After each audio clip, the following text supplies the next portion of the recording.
അപ്പോൾ സുഹൃത്തുക്കളെ, എല്ലാവർക്കും നമ്മുടെ പുതിയൊരു എപ്പിസോഡിലേക്ക് സ്വാഗതം. ലഡാക്കിലാണ്, അതായത് ലേയിലാണ്.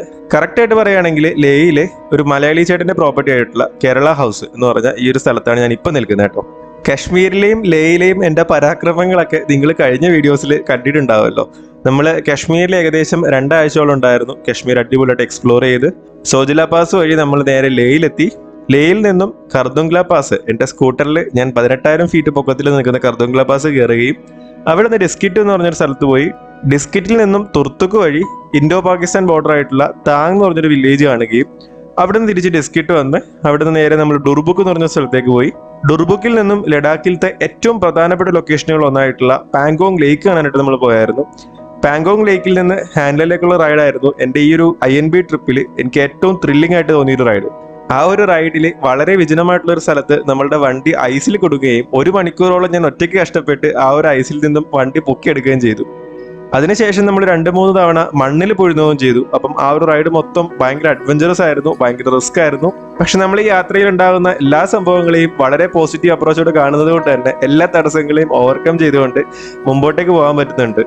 അപ്പൊ അങ്ങനെ നമ്മൾ ഹാൻഡ്ലിലെത്തി. ഹാൻഡ്ലിൽ നിന്ന് ലോകത്തിൽ തന്നെ ഏറ്റവും ഉയരം കൂടിയ റോഡായിട്ടുള്ള ഉംലിംഗിൽ കയറാനുള്ള ഒരു ശ്രമം ഞാൻ നടത്തി. പക്ഷെ കഴിഞ്ഞ കുറെ ദിവസങ്ങളൊക്കെ ഓഫ് റോഡ് ഓടിയത് കൊണ്ട് തന്നെ നമ്മുടെ അതായത് നമ്മളുടെ സ്കൂട്ടറിന് ചെറിയ പ്രശ്നങ്ങളൊക്കെ ഉണ്ടായിരുന്നു. അതുകൊണ്ട് മാത്രം എനിക്ക് ആ ഒരു ഉംലിംഗില പ്ലാൻ പകുതിക്ക് വെച്ചിട്ട് ഡ്രോപ്പ് ചെയ്യേണ്ടി വന്നു. അവിടെ നമ്മൾ നേരെ തിരിച്ച് ലേയിലെത്തിയിരിക്കുകയാണ് കേട്ടോ. ഇവിടെ വെച്ചിട്ട് എനിക്ക് യാത്രകളെ ഒരുപാട് ഇഷ്ടപ്പെടുന്ന, യാത്രകളെ ഒരുപാട് സ്നേഹിക്കുന്ന കുറെ നല്ല മനുഷ്യരെ കാണാൻ പറ്റി. അപ്പൊ ആ കഥകളൊക്കെയാണ് ഇന്നത്തെ ഈ ഒരു വീഡിയോയിലുണ്ടാവുക. അപ്പൊ ഈ ഒരു വീഡിയോയിലൂടെയാണ് നിങ്ങൾ എൻ്റെ ചാനൽ ആദ്യമായിട്ട് കാണുന്നതെങ്കിൽ ഒന്ന് സബ്സ്ക്രൈബ് ചെയ്ത് സപ്പോർട്ട് ചെയ്തേക്കുക. നമ്മളുടെ ഇന്ത്യ, നേപ്പാൾ, ഭൂട്ടാൻ യാത്ര 9 മാസങ്ങൾ പിന്നിട്ട് 10ാമത്തെ മാസത്തിലേക്ക് അടക്കുകയാണ്. അപ്പൊ എല്ലാവരും സപ്പോർട്ട് ചെയ്യണം കേട്ടോ. അപ്പൊ നമുക്ക് വീഡിയോയിലേക്ക് പോവാം. നമ്മൾ ലേയിൽ ഇവിടെ കേരള ഹൗസ് എന്ന് പറഞ്ഞിട്ടുള്ള ഈ ഒരു പ്രോപ്പർട്ടിലാണ് ഉണ്ടായിരുന്നത്. ഇവിടുത്തെ ഡോർമെറ്റിലായിരുന്നു 4 ദിവസം ഇവിടെ നിന്നിരുന്നത്. ഇവിടുന്ന് ഞാൻ നേരെ എന്നിട്ട് തുർത്തുക്ക് താങ് വില്ലേജൊക്കെ പോയി കർദുങ്ങിലൊക്കെ കയറി അവിടുന്ന് നേരെ പാങ്കോങ്ങിലേക്കും പോയി അവിടുന്ന് ഹാൻഡ്ലിയും പോയി ഉംലിംഗിൽ കയറാനുള്ള ഒരു ശ്രമവും നടത്തിയിട്ട് തിരിച്ച് ലേയിലേക്ക് വീണ്ടും വന്നേക്കാണ്. എന്നെ പോലെ തന്നെ ഡിയോയിൽ വന്നൊരു മച്ചാനെ ഞാൻ ഇവിടെ വെച്ചിട്ട് കണ്ടു. അതുപോലെ തന്നെ സൈക്കിളായിട്ട് വന്ന 2 പയ്യന്മാരുണ്ട്. അപ്പോൾ ഇതാണ് ഞാൻ പറഞ്ഞ ആ ഒരു ഡിയോയിൽ വന്ന മച്ചാൻ്റെ വണ്ടി. റെനി എന്നാണ് അവൻ്റെ പേര്. ഈ നിൽക്കുന്നതാണ് ആള്. ഹായ് എടാ, എപ്പോൾ ഇറങ്ങിയാ നീ? 38 ദിവസം. എങ്ങനെയുണ്ട് ഡിയോയിലത്തെ റൈഡ്? എല്ലാവരും വിചാരം ഒരു റോയൽ എൻഫീൽഡോ അല്ലെങ്കിൽ ഹിമാലയോ വേണം ലഡാക്കിലേക്ക് വരാമെന്ന്. മാർഗം അല്ല പ്രധാനം, ലക്ഷ്യമാണ്. ഏത് വണ്ടിയിലും നമുക്ക് വരാൻ പറ്റും, കോൺഫിഡൻസ് ഉണ്ടായാൽ മതി. അപ്പം ഞാനിപ്പം ഡിയോ ആയിട്ട് ഇറങ്ങിയതിന് ശേഷം ഇതേപോലെ ഡിയോ ആയിട്ട് ഇറങ്ങിയ വേറൊരാളെ കാണുന്നത് ഇപ്പോഴാണ്. അപ്പം ഇന്നലെ ഒരുപാട് സന്തോഷം. നമ്മളെക്കാളും കുറച്ചും കൂടി പഴക്കമുള്ള വണ്ടിയാണ്, 9 വർഷമായിട്ടുള്ള വണ്ടിയാണ്. പിന്നെ അവന് അത്യാവശ്യം വണ്ടിയുടെ പരിപാടികളൊക്കെ അറിയാം.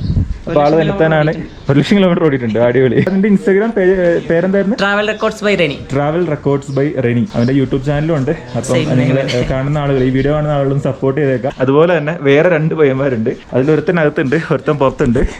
എടാ വന്നേടാ. ഇവൻ ഇത്ര നേരം കിടന്ന് ഉറങ്ങായിരുന്നു. ഇവൻ ലുക്കൊക്കെ മാറി. നിക്കവിടെ എവിടേക്ക് പറയട്ടെ.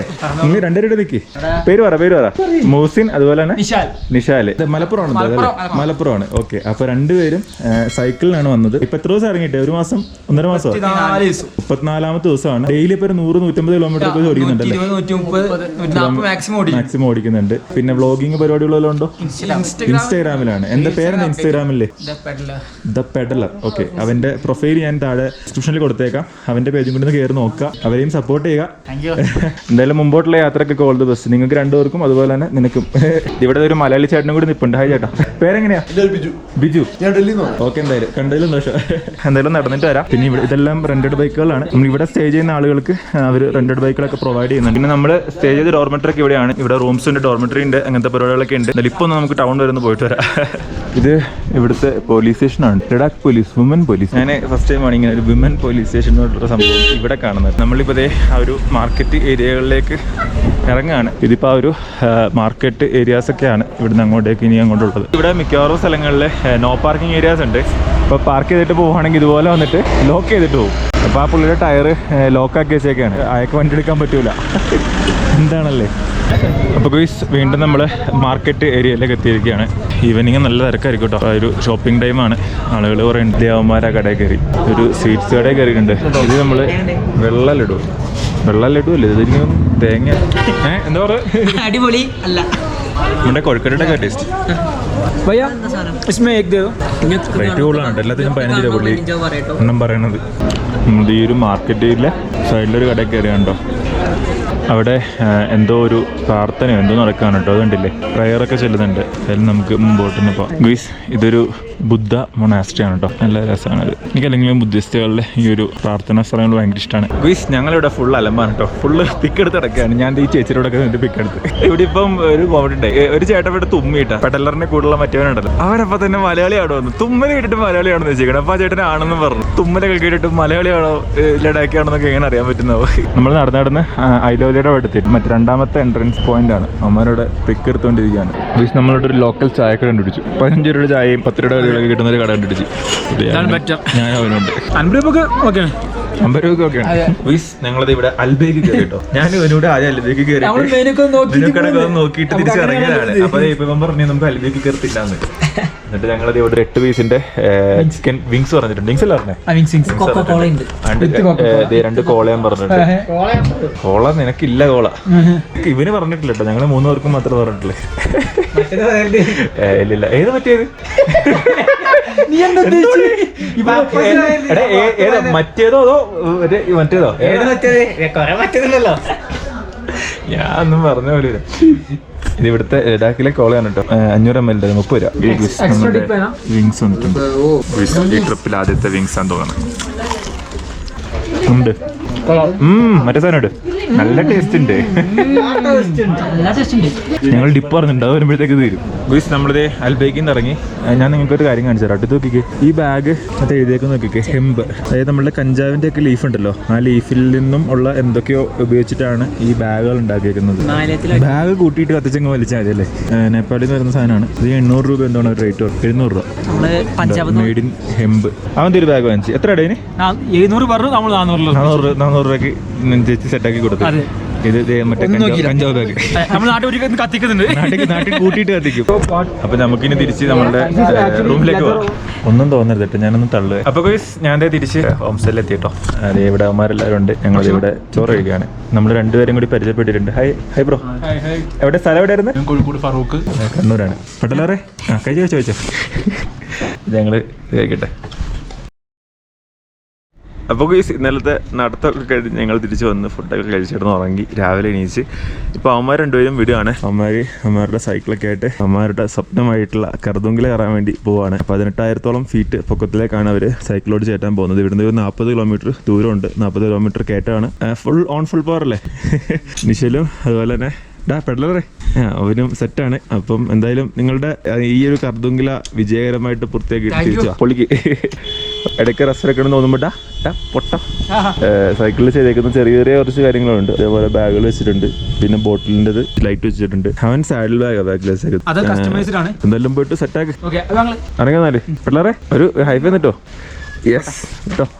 അപ്പോൾ ഗൈസ് ഞാൻ ലേയിൽ തന്നെയാണ്, കേരള ഹൗസിൽ തന്നെയാണ്. ഞാനെങ്ങും പോയില്ലായിരുന്നു. പിന്നെ മണാലിക്ക് പോകാനുള്ള പ്ലാൻ ഉണ്ടായിരുന്നു ആക്ച്വലി. പക്ഷേ രാവിലെ ഞാൻ ഇവിടുത്തെ ടാക്സി ഡ്രൈവർമാരുടെ അന്വേഷിച്ചപ്പം മണാലിലേക്ക് 1 വേ ട്രാഫിക്കിംഗ് ആണ് ഇപ്പം. ഇവിടുന്ന് മണാലിക്ക് 430 കിലോമീറ്റർ ഉണ്ട്. അപ്പോൾ നാളെ ഇറങ്ങാമെന്ന് വിചാരിച്ചു. ബൈക്ക് 2 വീലേഴ്സ് ഒക്കെ അലൗഡ് ആണെന്നും അല്ലെന്നും പറയുന്നുണ്ട്. അപ്പോൾ റോഡിൻ്റെ അവസ്ഥ എന്താണെന്ന് അറിയില്ല. റോഡ് ഭയങ്കര മോശമാണെന്നാണ് അറിഞ്ഞത്. നാളെ ഒരു 5:30-6 മണിക്ക് മുമ്പായിട്ട് ഇവിടുന്ന് ഇറങ്ങാൻ പറ്റുകയാണെങ്കിൽ ഒരു ഉച്ചയ്ക്ക് മുമ്പായിട്ട് എനിക്ക് ബാരലച്ച പാസ്, അവിടെ ഭയങ്കര തണുപ്പാണ്, മൈനസ് ടെമ്പറേച്ചേഴ്സ് ആണ് രാത്രിയൊക്കെ. ബാരലച്ച പാസിലാണ് ഐസ് വീണിട്ട് കുറേ ദിവസങ്ങളായിട്ട് ഈ ഒരു ബ്ലോക്കും കാര്യങ്ങളൊക്കെ ഉള്ളത്. അപ്പോൾ ഞാനിപ്പോൾ ഇവിടെ തന്നെയാണ് നിൽക്കുന്നത് കേട്ടോ. കേരള ഹൗസ് തന്നെയാണ് നിൽക്കുന്നത്. നമ്മുടെ സുധി എന്ന് പറഞ്ഞൊരു ചേട്ടൻ്റെയാണ് ഈ ഒരു പ്രോപ്പർട്ടിയൊക്കെ. അദ്ദേഹത്തിൻ്റെ വൈഫ് ജോഷ്ന എന്ന് പറഞ്ഞൊരു ചേച്ചിയാണ്. ഭയങ്കര നല്ല സ്നേഹമുള്ള മനുഷ്യരാണ്. ഇവിടെ റൂംസും ഡോർമെറ്ററീസും ഉണ്ട്. പിന്നെ ഇവർ ഒരുപാട് പാക്കേജ് കാര്യങ്ങൾ ചെയ്യുന്നുണ്ട്. ഞാൻ എന്തായാലും സുധിചേട്ടൻ്റെ നമ്പർ അവിടെ കൊടുത്തേക്കാം. അപ്പോൾ കുറേ പേർക്കൊക്കെ അറിയാൻ പുള്ളിക്കാരൻ. ഇവിടെ വരുന്നിട്ടുള്ള മിക്കവാറും പേർക്കൊക്കെ അറിയാൻ പറ്റുമായിരിക്കും. കാരണം ഇവിടെ വേറെ മലയാളി ഹോം സ്റ്റേകളോ കാര്യങ്ങളൊന്നുമില്ല. മലയാളി ഫുഡ് കിട്ടാനുള്ള ഓപ്ഷൻസ് ഒന്നുമില്ല. ഇത് മാത്രമേ ഉള്ളൂ ഏക ഓപ്ഷൻ. ആ ഓപ്ഷൻ നല്ലൊരു ഓപ്ഷനും കൂടിയാണ്. നല്ല ഫുഡുമാണ്, നല്ല സ്റ്റേ ആണ്. ഇതവരുടെ ഒരു ടെറസ് ഏരിയ ആണ്. നമ്മുടെ മുത്തും ചെറുക്കനൊക്കെ ഇവിടെ താഴെ ഇരിപ്പുണ്ട്. മറ്റേ റൂംസ് ഒക്കെ വരുന്നത് അപ്പുറത്താണ് കേട്ടോ. അപ്പോൾ ഗുയ്സ് ഞാൻ ഏകദേശം ഒരു 8 ദിവസത്തോളം സ്റ്റേ ചെയ്ത ഡോർമെറ്ററി ഇതായിരുന്നു കേട്ടോ. ഈ ബെഡിൽ നിങ്ങൾ അതായത് ഒരുത്തനോട് എണീച്ചിട്ടുള്ളൂ. ഓക്കെ. നീ എങ്ങോട്ട് പോണേ? ഞാൻ കർദുങ്കില. അവൻ കർദുങ്കില വരാൻ പോവാണ്. അവന്മാർ മണാലിക്ക് വരുവാണ്. അവനും മണാലിക്ക് വരുവാണ്. ഞാനും മണാലിക്ക് പോവാണ്. അപ്പോൾ എന്തായാലും നമ്മൾ 8 ദിവസത്തോളം നിന്ന കേരള ഹൗസ്, ലഡാക്കിലത്തെ കേരള ഹൗസിനോടും ബൈ.